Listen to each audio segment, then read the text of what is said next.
வானம் வசப்படுமே.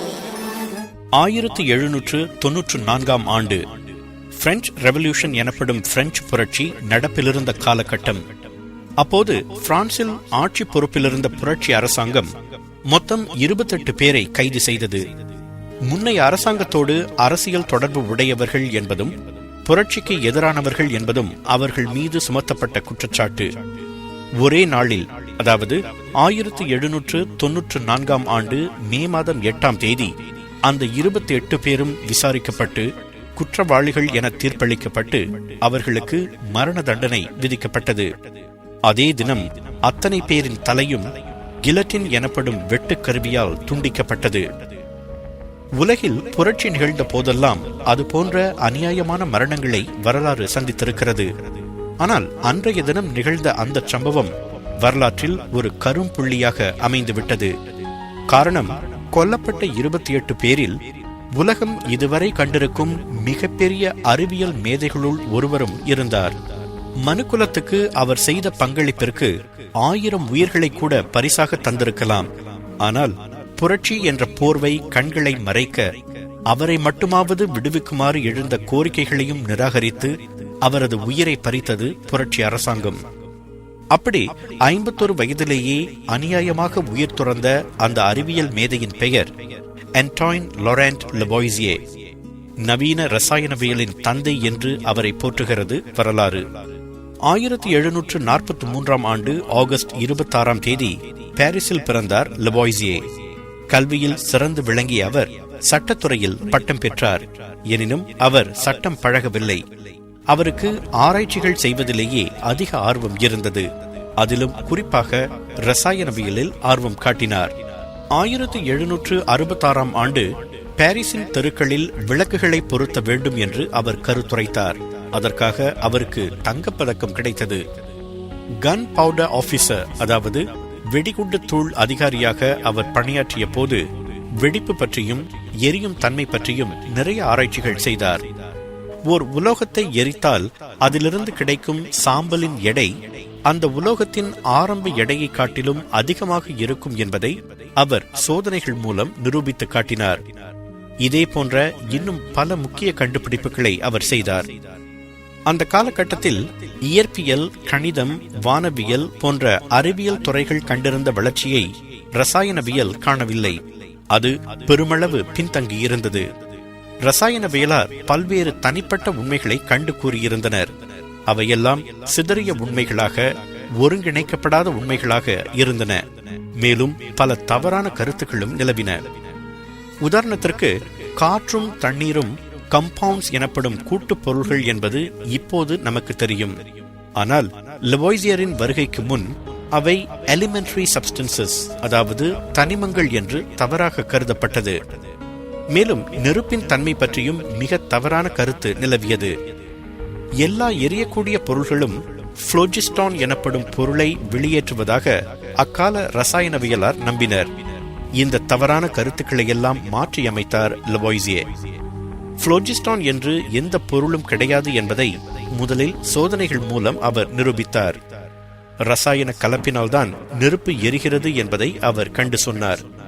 நெருப்பு எரிவதற்கு காற்றில் உள்ள பிராணவாயுதான் காரணம் என்பதை அவர் கண்டறிந்தார்.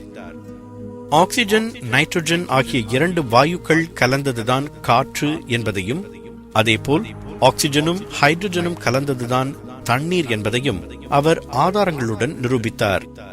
இவையெல்லாம் நமக்கு இப்போது தெரியும் உண்மைகள்.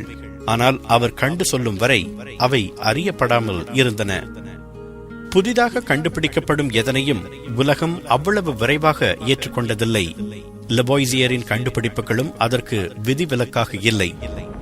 தக்க ஆதாரங்களுடன் எடுத்துக்காட்டியும் அப்போது புகழ்பெற்றிருந்த ரசாயனவியலார்கள் அவரது கருத்துக்களை ஏற்க மறுத்தனர்.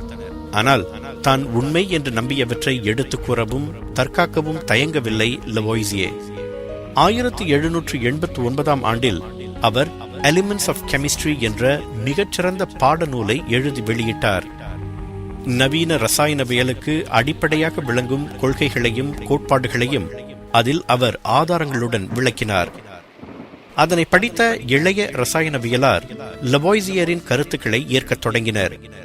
எலிமெண்டரி சப்ஸ்டன்சஸ், அதாவது தனிமங்கள் என்று தான் கருதிய பொருட்களின் பட்டியலையும் அந்த புத்தகத்தில் அவர் இணைத்திருந்தார். ஒரு சில தவறுகள் நீங்களாக அவர் கண்டு சொன்ன பெரும்பாலான ரசாயன பொருள்கள் இன்றைய நவீன ரசாயனவியல் பட்டியலிலும் இடம்பெற்றிருக்கின்றன. லவோய்சியே அடுத்து ரசாயனவியலுக்கான கலைச்சொல் தொகுதியை நன்கு திட்டமிட்டு உருவாக்கினார். அந்த கலைச்சொல் தொகுதிதான் ரசாயனவியலுக்கு ஓர் ஒருங்கிணைந்த அடையாளத்தை கொடுத்தது. உலகம் முழுவதிலும் உள்ள ரசாயனவியலாளர்கள் ஒரே மாதிரியான கலைச்சொற்களை பயன்படுத்த தொடங்கினர். அதனால் அவர்களால் தங்களுடைய கண்டுபிடிப்புகளை ஒருவருக்கு ஒருவர் பரிமாறிக்கொள்ள முடிந்தது. ரசாயனவியல் துறையும் துரிதமாக வளர்ச்சியடைய தொடங்கியது. மற்ற துறைகளிலும் தனது பங்களிப்பை செய்திருக்கிறார் லவோய்சியே. உடலியலில் அவர் நுட்பமான ஓர் உண்மையை கண்டுபிடித்து சொன்னார். நாம் மூச்சு விடும் செயல் ஸ்லோ கம்பஷன், அதாவது மெதுவாக எரியும் செயலுக்கு சமமானது என்பதுதான் அந்த உண்மை. மனிதனும் விலங்குகளும் தாங்கள் சுவாசிக்கும் பிராணவாயுவை கொண்டு உடலுக்குள் கரிமப் பொருளை எரிப்பதன் மூலம் சக்தியை பெறுகின்றன என்று அவர் கூறினார். முக்கியத்துவம் வாய்ந்த அந்த கண்டுபிடிப்பு உடலில் இரத்த ஓட்டத்தை கண்டுபிடித்த வில்லியம் ஹாவியின் கண்டுபிடிப்புக்கு சமமானது என்று ஒரு குறிப்பு கூறுகிறது. பிரான்ஸ் முழுவதும் வெயிட்ஸ் அண்ட் மெஷர்மெண்ட்ஸ் எனப்படும் எடை மற்றும் அளவுகளை கணக்கிடும் முறையை ஒருங்கிணைக்கும் பணிக்குழு அமைக்கப்பட்ட போது அதில் லவோய்சியே முக்கிய உறுப்பினராக சேர்த்துக் கொள்ளப்பட்டார்.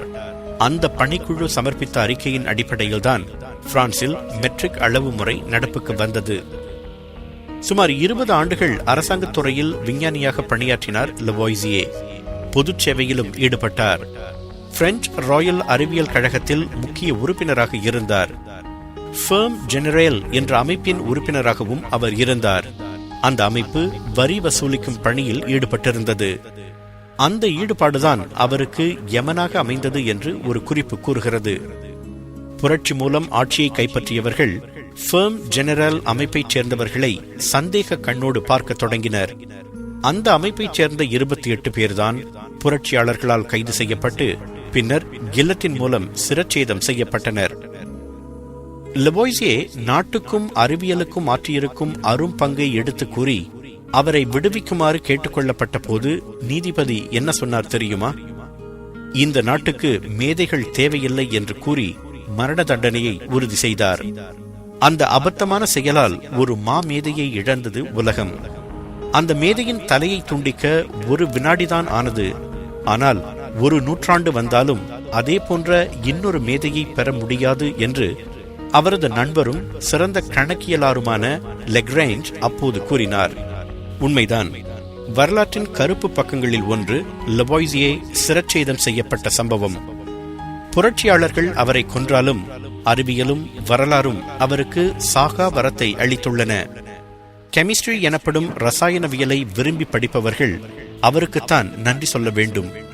உலகம் உள்ளவரை தன் பேரை நிலைத்து நிற்கச் செய்ய அவருக்கு உதவிய பண்புகள் கடும் உழைப்பும் புதியனவற்றை தேடிக் காணும் ஆர்வமும் தான். அதே பண்புகள் வானத்தை வசப்படுத்த நமக்கும் உதவும்.